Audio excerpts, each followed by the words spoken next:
দুই এজনক মই অধৈৰ্য হোৱাও দেখা পাইছোঁ। যোৱাবাৰো এডিআৰই নিযুক্তিৰ ফলাফল ঘোষণা আৰু নিযুক্তিৰ মাজত যথেষ্ট সময় আমি লৈছিলোঁ, কাৰণ যিসকলে খুব সোনকালে ইম্পেচেণ্ট হৈ যায় তেওঁলোকক মই এটা কথা বুজাব খোজোঁ যে আমাৰ যুৱক সমাজৰ বা উদীয়মান যুৱকসকলৰ আমি সকলো কথাতে অধৈৰ্য, আমাক সকলো কথা সোনকালে লাগে।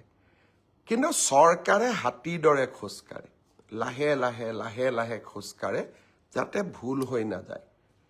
এডিআৰই তৃতীয় আৰু চতুৰ্থ বৰ্গৰ নিযুক্তিৰ পিছত 38টা বিভাগত ইয়াক আমি বিতৰণ কৰিব লাগে।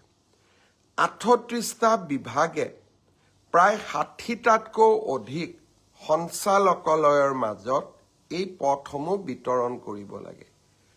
তাৰ পিছত তেওঁলোকক আকৌ অসমৰ বিভিন্ন জিলাত ভাগ কৰি আমি নিযুক্তি দিব লাগে।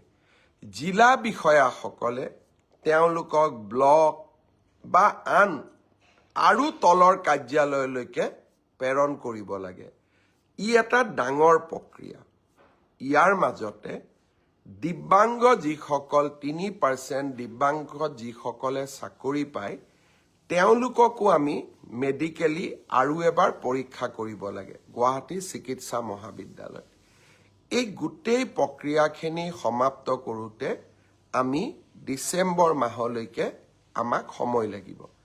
জানুৱাৰী মাহৰ 10 তাৰিখৰ আগতে আমি চতুৰ্থ বৰ্গ এডিআৰইত যিসকলে উত্তীৰ্ণ হৈছে তেওঁলোকক আমি নিযুক্তি পত্ৰ দিম, আৰু জানুৱাৰী মাহৰ 15 তাৰিখৰ আশে পাশে তৃতীয় বৰ্গত যিসকলে উত্তীৰ্ণ হৈছে তেওঁলোকক আমি নিযুক্তি পত্ৰ বিতৰণ কৰিম। ইয়াৰ পিছত আৰু কেইটামান বিভাগৰ নিযুক্তি পত্ৰ আছে।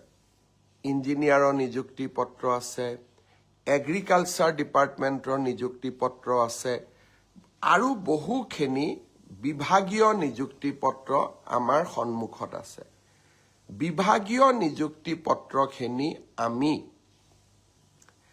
ফেব্ৰুৱাৰী মাহৰ 10 তাৰিখৰ আগতে আমি শেষ কৰিম, কাৰণ নিৰ্বাচনৰ মডেল কোড অফ কণ্ডাক্ট যোৱাবাৰ 27 ফেব্ৰুৱাৰীত আহিছিল, আৰু সেইকাৰণে আমি অত্যন্ত সচেতন যাতে মডেল কোড অফ কণ্ডাক্ট অহাৰ আগতে আমি নিযুক্তি পত্ৰসমূহ দি সমাপ্ত কৰিব পাৰোঁ।